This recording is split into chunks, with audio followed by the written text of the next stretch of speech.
Dans le sud de la Syrie, dans les provinces de Daraa et de Souaïda, la situation s'est récemment aggravée en raison des affrontements persistants entre différentes forces.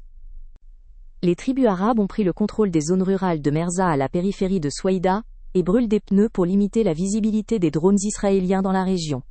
Après l'annonce de la mobilisation générale, les chefs des tribus arabes syriennes ont déclaré qu'ils ne boiraient pas de café bédouin tant que toutes les provinces ne seraient pas revenues sous le contrôle du gouvernement syrien. Le café pour les bédouins n'est pas seulement une boisson, mais un rituel culturel important, lié à l'hospitalité, aux traditions et à la communication dans leur société. Les affrontements à Souaïda ont continué le lendemain, malgré le soutien aérien israélien aux combattants d'Al-Hajri. Les Bédouins n'utilisent pas de matériel militaire, ce qui limite les capacités de l'armée de l'air israélienne à frapper leur position depuis les airs. Il est difficile de déterminer depuis les airs à qui appartiennent les combattants, surtout en l'absence de communication opérationnelle entre les forces alliées au sol. Le commandant en chef de l'armée israélienne, Eyal Zamir, s'est rendu à la frontière syrienne pour évaluer la situation avec les responsables militaires. Le Premier ministre israélien Benjamin Netanyahou a déclaré qu'Israël avait établi une politique claire de démilitarisation des zones syriennes au sud de Damas.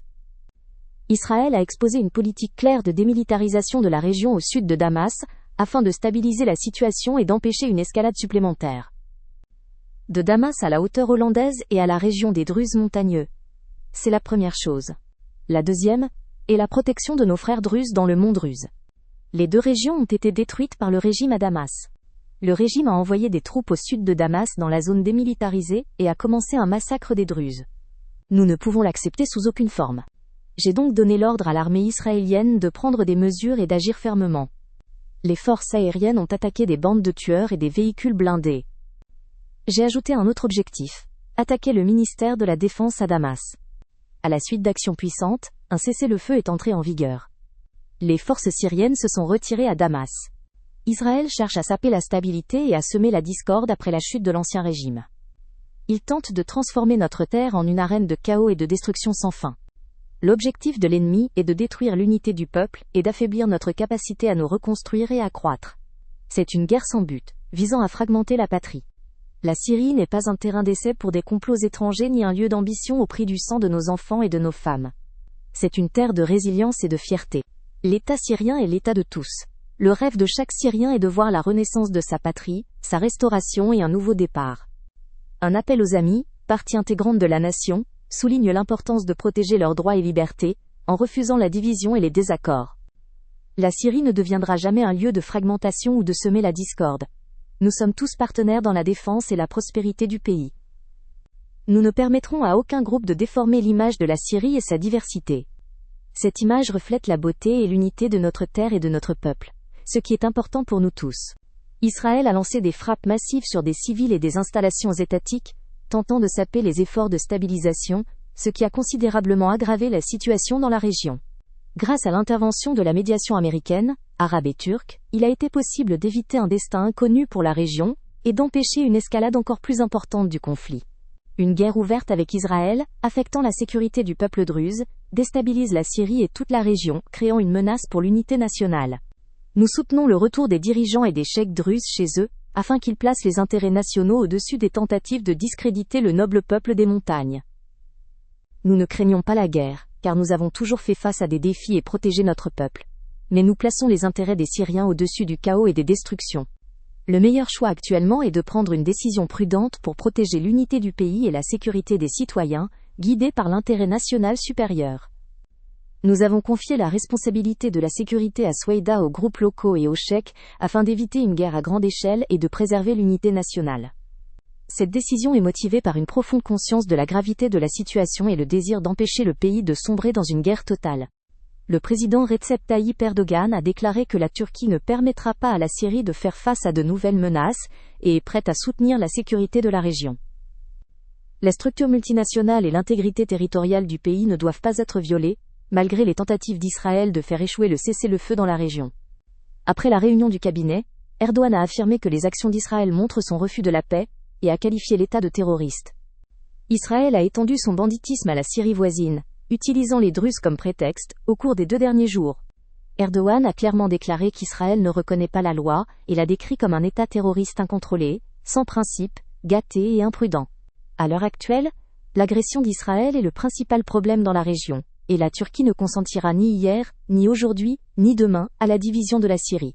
Ceux qui rêvent de violer l'intégrité territoriale de la Syrie et d'ouvrir un corridor entre le sud et le nord ne réussiront pas leurs objectifs avec l'aide de Dieu.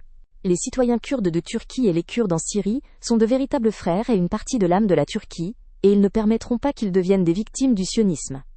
Les ministères et les forces de sécurité turques maintiennent des contacts avec leurs homologues syriens et suivent attentivement les événements en Syrie, en particulier à Soueïda. La Turquie continuera à surveiller la situation et n'autorisera pas les tentatives de sabotage du cessez-le-feu. Hier, avec l'aide de notre pays, des massacres de masse ont été perpétrés par des combattants armés incités par Israël. Le porte-parole de la Maison-Blanche a annoncé une désescalade dans la région. La Syrie a accepté de retirer ses troupes de la zone de conflit, ce qui est soutenu par le président, qui aspire à un pays pacifique et prospère. Le secrétaire d'État a fourni des informations mises à jour. Ce matin, j'ai personnellement parlé avec le secrétaire d'État pour obtenir des informations actuelles sur la situation. Les États-Unis sont intervenus et ont réduit les tensions dans le conflit. Il semble que le processus de désescalade se poursuive. La Syrie retire ses troupes de la zone de conflit, et nous suivons attentivement l'évolution des événements. Le président souhaite la stabilité et la prospérité pour la Syrie.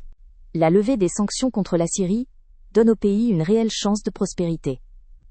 Un convoi de véhicules militaires israéliens a été aperçu à la frontière entre Israël et la Syrie, près de la ville de Majd al-Shams. Le convoi avançait sur la route à côté de la clôture frontalière, après quoi les portes ont été ouvertes pour le laisser passer dans la partie syrienne. Cet événement a suscité une attention accrue. Les familles bédouines syriennes de Soueïda ont fui vers Deraa, cherchant à échapper aux attaques brutales des Druzes. Cela a provoqué une crise humanitaire dans la région. Des combattants bédouins armés se sont rassemblés à Deraa et, à moto et en voiture, se sont dirigés vers la zone de conflit, augmentant la tension dans la région.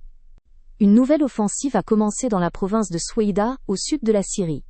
Les tribus de Soueïda soutenaient l'État et restaient fidèles, malgré les difficultés et les menaces. La nuit, une retraite inattendue de l'État a eu lieu. Les gens se sont approchés des troupes et ont demandé quoi faire, car le ministre de la Défense avait ordonné de battre en retraite. La réponse fut catégorique, il n'y a pas de retraite. La défaite est survenue soudainement, avec une trahison des tribus de l'intérieur. 3 membres de la tribu Al-Mazra'a sont morts. Leurs maisons et leurs mosquées dans le quartier nord ont été détruites par une explosion. Les gens ne comprenaient pas quel péché ils avaient commis. Leur seul péché était de soutenir l'État. Personne ne les avait avertis de la retraite ou des trahisons. Les Druzes sont arrivés soudainement et ont tué 70 personnes. Les enfants se sont dispersés de peur, les femmes ont été poignardées, et personne ne connaissait la raison de cette cruauté. Les gens vivaient sous des tentes, travaillaient, et ne faisaient aucun mal. Leur vie simple est devenue la cause d'une tragédie que personne ne pouvait expliquer. N'oubliez pas de vous abonner à la chaîne. Un jour, de liker et d'activer la cloche pour ne pas manquer les nouvelles vidéos.